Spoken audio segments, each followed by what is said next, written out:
मोदीगिरी बंद करो, बंद करो, मोदीगिरी बंद करो, बंद करो, बंद करो, लोकतंत्र का हत्या बंद करो, बंद करो, बंद करो, Modi Adani bye bye, Modi Adani bye bye, Modi Adani bye bye.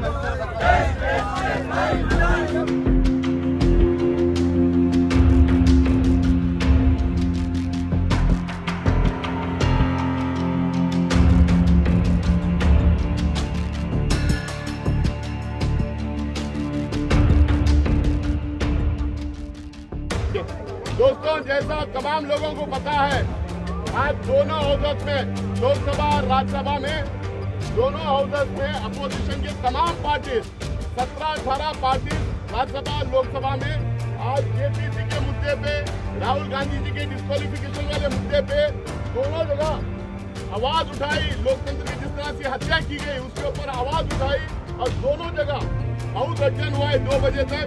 और सारे पॉलिटिकल पार्टीज के एमपी, करीब 150-200 एमपी इकट्ठा होके काले कपड़े पहन के ब्लैक डेमोक्रेसी मनाते हुए सारे लोग पैदल मार्च पहले गांधी प्रतिमा पे गए, वहाँ पे अपना प्रोटेस्ट रजिस्टर किए, फिर वहाँ से पैदल चल के यहाँ पे आए हैं।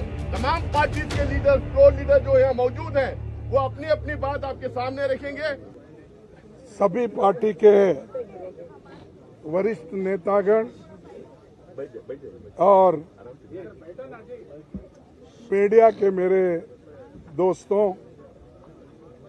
और पार्लियामेंट के सभी सदस्यों मित्रों, पहला तो मैं सभी पार्टी के नेताओं को, जो हमारे फ्लोर लीडर्स हैं लोकसभा में, राज्यसभा में और इम्पोर्टेंट लीडर्स भी जो है, उनका मैं शुक्रिया अदा करता हूं, धन्यवाद देता हूं कि उन्होंने कल जोरदार तरीके से हमारा समर्थन किया।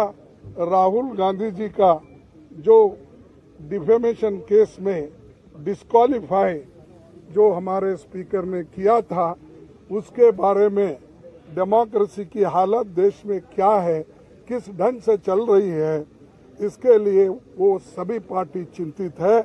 और उन्होंने राहुल गांधी जी के इसके लिए सभी लोग ने डिफेंड करके और उनके बारे में अपनी बात जो बताई, इसलिए मैं उनको पुनः यहाँ पर धन्यवाद देना चाहता हूँ, उनका शुक्रिया अदा करना चाहता हूँ।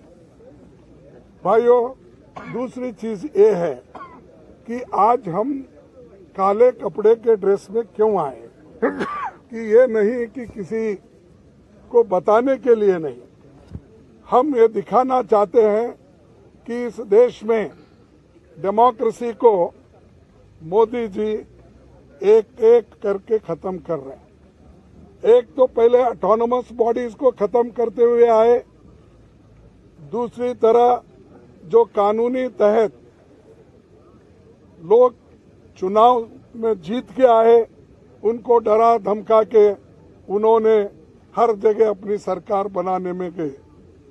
तीसरी बात, जो लोग झुकते नहीं उनको झुकाने के लिए ईडी का इस्तेमाल, सीबीआई का इस्तेमाल उन्होंने किया और कर रहे हैं भी।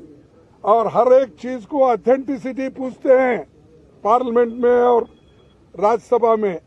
और जो ऑथेंटिक तरीके से हमने ये कहा कि देखिए, ये जेपीसी का मामला है, सभी लोग डिमांड कर रहे हैं, जो व्यक्ति अडानी जिसकी संपत्ति पहले 3,000 करोड़ थी, उसके बाद उसकी संपत्ति 50,000 करोड़ बन गई, फिर उसके बाद उसकी संपत्ति 2 लाख करोड़ बन गई, लेकिन 2.5 साल में उसकी संपत्ति 12 लाख करोड़ बन गई। ये कैसा बना? इसके लिए राहुल गांधी जी ने पार्लियामेंट में चंद प्रश्न पूछे। पहला प्रश्न तो ये पूछा कि मोदी जी, अडानी के प्लान में आप आए थे, ये आपके और उनके रिश्ते क्या है? दूसरा प्रश्न इनका था कि जो अडानी इतना छोटा इंडस्ट्रियलिस्ट है, उसको इतना बड़ा आपने किया, इसका कारण क्या है? और तीसरा, आप फॉरेन कंट्री जब जा रहे हैं, दूसरे मुल्कों पे जब जाते हैं, उनको प्लेन में लेके जाते हैं, कितने बार लेके गए? चौथा प्रश्न ये था कि आप जहाँ जहाँ जाते हो उसी वक्त वो भी वहाँ पर आके मिलते हैं, उसका कारण क्या है? और पांचवी बात ये है कि जब आप वहाँ पर जाते हैं, वहाँ के प्राइम मिनिस्टर्स, वहाँ के फॉरेन मिनिस्टर्स, वहाँ के कैपिटलिस्ट लोगों के साथ मिलवाते हो, ये क्या बात है? इन चीजों को आप उत्तर दे दो। और छोटे से समय पे एक आदमी इतना पैसा कमा सकता है, जब देश में 50% लोग अभी भी उनकी इनकम केवल गरीबी रेखा के नीचे है। लेकिन ऐसे बड़े लोगों का जो आज संपत्ति बढ़ रहा है, इतना फास्ट बढ़ रहा है, कोई पर कैपिटा इनकम दूसरों का उतना नहीं बढ़ रहा है। इसके लिए जो सवाल किए थे, उन सवालों का जवाब वो नहीं दे सके। और पूरे पार्टी के नेता लोग यहाँ पर जो जितने भी पार्टियां, हमारे 18 पार्टी आज आए हैं, एक भी पार्टी मिस नहीं हुआ। सभी मिलके यही मुद्दा पूछ रहे कि भाई आप ज्वाइंट पार्लियामेंट्री कमेटी बिठाओ, उसमें खुल के आएगा, सत्यता बाहर आएगी, रिकॉर्ड्स देखेंगे और रिकॉर्ड्स छानबीन करने के बाद जो चीज बाहर आएगी वो सबको मालूम होगा, ट्रांसपेरेंसी होगी।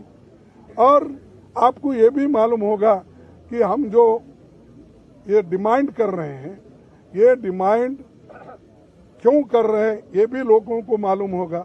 तो ये जो चीजें हैं, उनके फाइल भी जांच हो गई। और आप जेपीसी करने को क्यों डर रहे हो? आपका तो मेजॉरिटी है, 2/3 मेजॉरिटी है, बहुमत है। हम तो अल्पमत में हैं।